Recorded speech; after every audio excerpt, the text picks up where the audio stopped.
Hello my lovely family, हमारे YouTube channel में आपका स्वागत है। हम आपके लिए लेके आए हैं वट सावित्री व्रत की कथा, पौराणिक कथा। वट सावित्री पूजा का महात्म्य, पूजा विधि मैंने यूट्यूब पे डाल रखा है, उसे ज़रूर देखिएगा। वट सावित्री व्रत कथा, इसे सब लोग बरसाइत भी कहते हैं। इस दिन महिलाएं अपने पति की लंबी आयु के लिए व्रत रखती हैं। ये व्रत सावित्री को समर्पित किया जाता है। मान्यता है कि इसी दिन सावित्री ने अपने पति सत्यवान के प्राण यमराज से बचाए थे, इसलिए इस दिन व्रत करने से अखंड सौभाग्य की प्राप्ति होती है। इस साल 19 मई दिन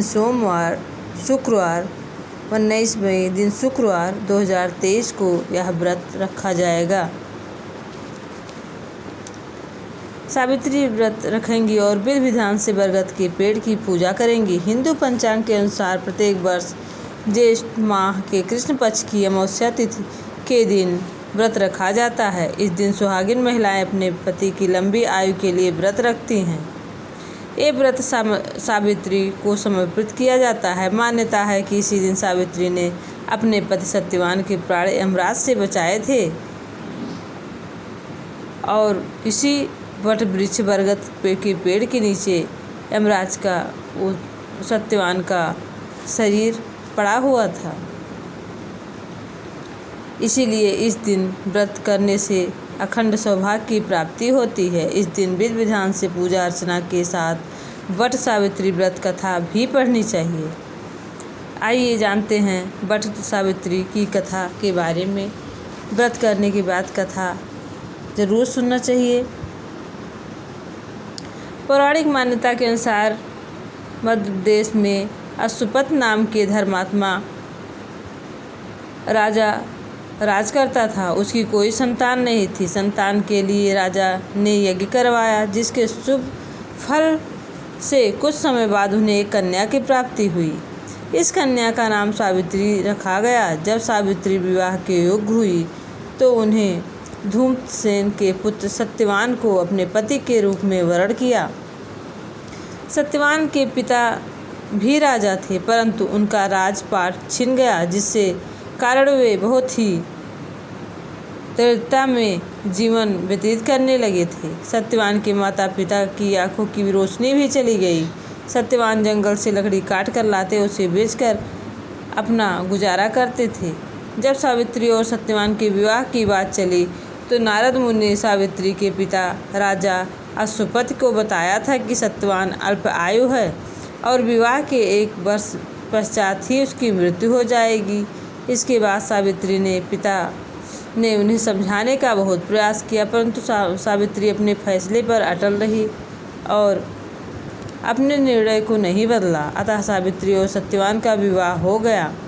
इसके बाद सावित्री सास ससुर और पति की सेवा में लग गई। समय बीतता गया और वह दिन भी आया जो नारद मुनि ने सत्यवान की मृत्यु के बारे में बताया था।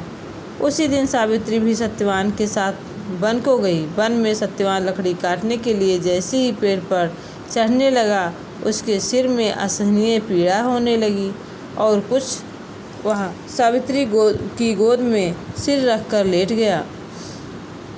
कुछ ही समय में समक्ष अनेक दूतों के साथ स्वयं यमराज खड़े हुए थे। यमराज सत्यवान की जीवात्मा को लेकर दक्षिण दिशा की ओर चलने लगे। पतिव्रता सावित्री भी उनके पीछे चलने लगी। आगे जाकर यमराज ने सावित्री से कहा, हे पतिव्रता नारी, जहाँ तक मनुष्य साथ दे सकता है तुमने अपने पति का साथ दे दिया है, अब तुम लौट जाओ। इस पर सावित्री ने कहा, जहाँ तक मेरे पति जाएंगे वहाँ तक मुझे जाना चाहिए, यही सनातन सत्य है। यमराज सावित्री की बाणी सुनकर प्रसन्न हुए और उनसे 3 वर मांगने को कहा। सावित्री ने कहा, मेरे सास ससुर अंधे हैं, उन्हें नेत्र ज्योति दे दे। यमराज ने तथास्तु कहकर उन्हें लौट जाने को कहा। आगे बढ़ने लगे, किंतु सावित्री यम के पीछे ही चलती रही। यमराज ने प्रसन्न होकर पुनः वर मांगने को कहा। सावित्री ने वर मांगा, मेरे सास ससुर का खोया हुआ राज्य वापस मिल जाए। इसके बाद सावित्री ने यमदेव से वर मांगा, मैं सत्यवान की 100 पुत्रों की माँ बनना चाहती हूँ, कृपया कर आप मुझे यह वरदान दें। सावित्री पतिभक्ति से प्रसन्न होकर यमराज ने सावित्री से तथास्तु कहा, जिसके बाद सावित्री ने कहा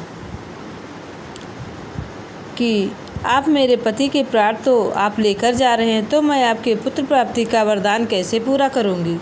ये कैसे पूरा होगा? तब यमदेव ने अंतिम वरदान देते हुए सत्यवान की जीवात्मा को पास से मुक्त कर दिया। सावित्री पुनः उसी वट वृक्ष के नीचे लौटी और उन्होंने पाया कि वट वृक्ष के नीचे सत्यवान के मृत शरीर में जीव का संचार हो रहा है। कुछ देर बाद सत्यवान उठकर बैठ गया। उधर सत्यवान के माता पिता की आंखों की रोशनी भी ठीक हो गई और उनका खोया हुआ राज्य वापस मिल गया और सारी सुख शांति वापस आ गई। ये था सावित्री वट पूजा का महात्म्य और कथा। व्रत के बाद कथा अवश्य ही सुननी चाहिए, तभी व्रत पूर्ण होता है। इस दिन बरगद के पेड़ पर 33 कोटि देवी देवता वास करते हैं और भगवान विष्णु, भोले शंकर और ब्रह्मा जी का वास होता है। इस दिन पूजा करने से सभी मनोकामनाएं पूरी होती हैं और सुहागिन स्त्रियों का सौभाग्य अखंड रहता है।